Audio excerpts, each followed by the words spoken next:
પંચમહાલના શહેરા નગરમાં કેરીના રસની દુકાનોમાં પાલિકાના સેનેટરી વિભાગ દ્વારા કાર્યવાહી કરવામાં આવી છે। શહેરા નગરના અલગ અલગ વિસ્તારોમાં આવેલા કેરીના રસની 5 દુકાનોમાંથી અખાદ્ય ચીજ વસ્તુઓનો જથ્થો મળી આવ્યો હતો। 7 કિલો અખાદ્ય કેરી, 15 લીટર ચાસણી, કાચી કેરી પકાવવા માટે ઉપયોગમાં લેવામાં પાવડર અને કલરનો જથ્થો મળી આવ્યો। તમામ અખાદ્ય વસ્તુઓનો નાશ કરી તમામ દુકાન સંચાલકો પાસેથી ₹10,000નો દંડ વસૂલવામાં આવ્યો।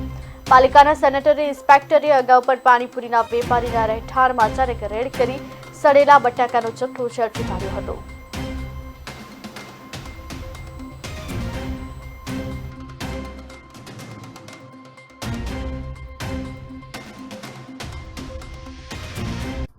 ઉનાળો ચાલુ થતાની સાથે જ નગરપાલિકા વિસ્તારની અંદર ઘણી બધી જગ્યાએ કેરીની દુકાન, રસની, જ્યુસની દુકાનો ચાલુ થઈ ગઈ છે અને ફૂડ પોઈઝનના બનાવો ના બને તેને ધ્યાનમાં રાખીને અમોએ અમારી ટીમ સાથે નગરપાલિકા વિસ્તારમાં 5 જેવી કેરીના રસની દુકાનોને ચેકિંગ હાથ ધરવામાં આવ્યું હતું, જેની અંદર અખાદ્ય ચાસણી તેમજ કૃત્રિમ રીતે કેરી પકાવતા નજરે પડેલા હતા।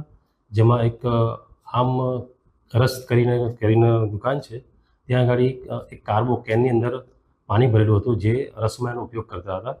એ કાર્બાને તપાસ કરતાં પૂરેપૂરો સંપૂર્ણ કાર્બો લીલથી જામેલો હતો અને એ પાણીનો ઉપયોગ એ લોકો કરતા હતા, જેથી એને અમે સ્થળ પર જપ્ત કરી ઓફિસ લઈ આવ્યા છે અને લગભગ કેરીનો નાશ પણ, અખાદ્ય કેરીનો નાશ પણ કરેલ છે। અમે 10 લીટર જેવું અખાદ્ય ચાસણીનો પણ નાશ કર્યો છે સ્થળ ઉપર અને લગભગ 5 જેટલા વેપારી પાસેથી ₹10,000 જેવો